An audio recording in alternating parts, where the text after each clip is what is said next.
आज अहोंनी असं काय दिलं की ते पाहून मी खरंच खूप खुश झाले. काय आहे ते सांगतेच, पण त्याआधी आज संक्रांत आहे, त्यामुळे आपल्याला काही टिफिनपासून सुटका मिळणार नाही. हा आपल्या बायांचा सण जरी असला तरी आपल्याला टिफिन बनवून द्यावाच लागतो. आणि इथे मग छान अशी दरवाजासमोर रांगोळी काढली आणि रांगोळी काढल्यानंतर मग लगेच वर येऊन दरवाजासमोरही काढली आणि लगेच हळदी कुंकूही वाहिलं.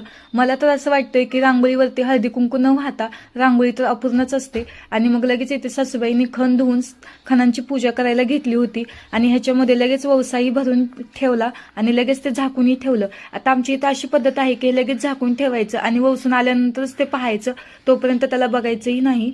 आणि मग लगेच तोपर्यंत मी ते पूर्णाला चटका वगैरे दिला होता आणि लगेच ते वाटूनही घेतलं. आणि इथे माझी स्वयंपाकाची अर्धी तयारी झाली होती, बेसन कणिक आणि पुरण वगैरे. आणि हा आमचा खूप मोठा टास्क आहे, ते म्हणजे क्रिशाला औषध देणे. आता तिला सर्दी खोकला झाला आहे, त्यामुळे तर ते द्यावंच लागणार. आणि हीच ती गोष्ट आहे जे मी पाहून खूप खुश झाले होते. अहोंनी मला न सांगता हे गजरे आणि 2 गुलाबाची फुलं आणली होती आणि खरंच मी खूप खुश झाले. तर चला मग भेटूया अशाच एका नवीन